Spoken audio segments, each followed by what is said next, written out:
হাদি ভাই মারা যাওয়ার আজকে 2 সপ্তাহ হলো। আপনাদের কার কি অবস্থা জানি না, আমার অবস্থা আমি বলি। আজকে সকালে আমাদের বাড়ির উঠানে আমি বসেছিলাম, একটা দোলনা আছে। এই জিনিসটা ভাবতে ভাবতে আমার মাথা হঠাৎ করে গরম হয়ে যায়। এখনো আমি কার কার সাথে কথা বলতেছি, হঠাৎ করে যখন মনে হয় যে হাদি ভাই মারা গেছে, 2 সপ্তাহ হয়ে গেছে, এর বিচার হচ্ছে না, আমার হঠাৎ করে কেমন যেন অস্থির লাগা শুরু হয়। মনে সকালে গরমের মধ্যে আমার শীত লেগে যাচ্ছে। আমি আপনাদেরকে একটা জিনিস দেখাই।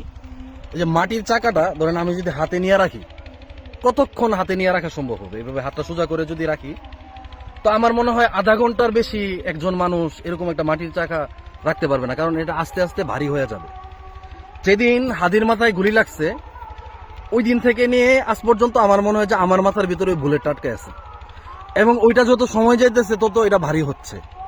আমি জানি না কি সমস্যা, হাদির কেন বিচার হচ্ছে না।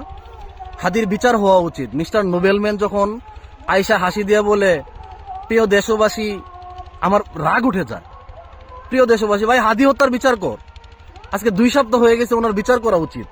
ওনার বিচার নিয়ে কেউ কথা বলতেছে না। এটা কোনো ট্রেন্ডি বিষয় না। আমি জানি না আমার কেন হচ্ছে এরকম অস্থিরতা লাগে, আপনাদেরও কারো কি এমন অস্থিরতা লাগতেছে কিনা। আজকে 2 সপ্তাহের ভিতরে আমার হচ্ছে ক্লাস ছিল 6টা, আমাদের আদব আখলাক কোর্সে। আমি যদি কখনো অসুস্থ থাকি, আমি ক্লাসে বসলে সুস্থ হয়ে যাই। 1 থেকে দেড় ঘন্টা বাচ্চাদের সাথে অনায়াসে কথা বলি, মানে অসুস্থতা নিয়ে। আমি 2 সপ্তাহ, আমি জানি না আমার হচ্ছে যারা স্টুডেন্ট বা অভিভাবক ওরা কি হচ্ছে কি বলে ফিডব্যাক দিবে বা কি বলবে। আমি কোনো ক্লাস করাইতে পারতেছি না। মানে আমি যখন কথা বলতে চাই, আমি জানি কই হারাইয়া যাই।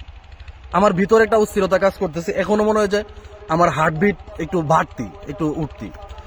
আমি শুধু এটাই বলতে চাই যে আমার অবস্থা ভালো না। এটা যদি আস্তে আস্তে আরো সময় পার হইতে থাকে, তার বিচার না হয়, আর এই রিলেটেড কোনো আপডেট না পাই, আমার মনে হয় আমি আরো হাইপার হব আস্তে আস্তে। এটার বিচার হওয়া উচিত। আমি হাদি হত্যার বিচার চাই।